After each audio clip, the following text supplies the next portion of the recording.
You have acted firmly and harmoniously in a difficult situation. You have proved with deeds your loyalty to Russian people and military oath. You showed responsibility for the motherland's fate and future. We can now bring in France 24's international affairs commentator Douglas Herbert. Doug, good afternoon to you.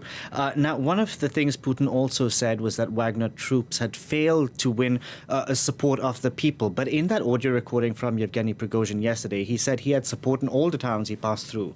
Who do we believe? There are so many contradictions here, but you're not going to lose money by not giving the benefit of the doubt to Putin here. Look, there are a lot of polls, of varying reliability that still show Putin's support being rock solid. I mean, one recent poll even had it around 90% following the mutiny. I'm not making that figure up, 9-0, which seems implausible. Sure, Putin, given the weaponization of the state-run media, the fact that millions of Russians still only get their information from really one source, state television. I'm not talking about the young internet-savvy Russians in the big cities, but the vast swathes of the population, they still generally, default to support of Putin in times like this. So I'm not questioning the fact that he probably still does have pretty solid support in the hinterlands.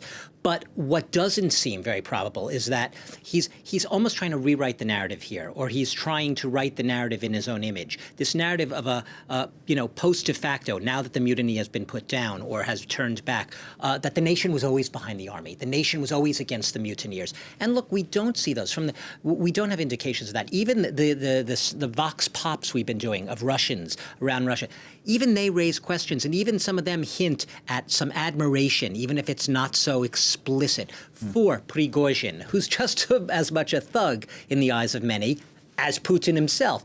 But there is a sense that Prigozhin is a man in Putin's own image. He's very resilient. He's very audacious. He's courageous. He doesn't back down in a fight. And he did garner support in Russia. Impossible to determine exactly how much support there is for either Prigozhin or for Putin, given the fact that there are very few, if any, truly reliable polling agencies. But when Putin, what I extrapolated from this today, when he reiterates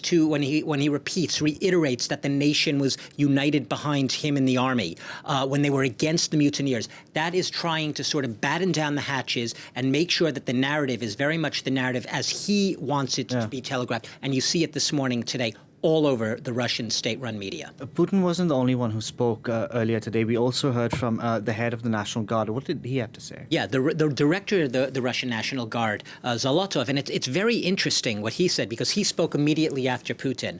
And the Russian National Guard is, one of the sort of foremost, the paramount forces among the security personnel faithful to the Kremlin. He basically said that the mutineers, he was asked, could the mutineers have ever gotten to the capital, ever gone to Moscow? He said, well, if they had gotten to Moscow, they never would have been able to get inside. And they realized this because all of the security forces, as he said, were concentrated in and around Moscow. And he said that was actually the reason why Prigozhin's forces reportedly, apparently had such an easy time sort of just, rampaging their way from Rostov within 200 kilometers of the gates of Moscow. He says because they did not want to spread those forces thin by dispersing them to other posts throughout the countryside and along that M4 highway. He says it was a deliberate decision. He was in touch with Putin throughout the unfolding crisis. These are his words. And they wanted to concentrate and keep that cordon sanitaire, if you will, that security cordon around Moscow. If they had gotten there, I reiterate, he said they would never have ever have entered the capital. And the last thing he said, interesting, the National Guard hasn't had heavy weaponry and tanks in the past. They are now going to be getting, according to the words of its director, they are now going to be supplied with that heavy weaponry and tanks.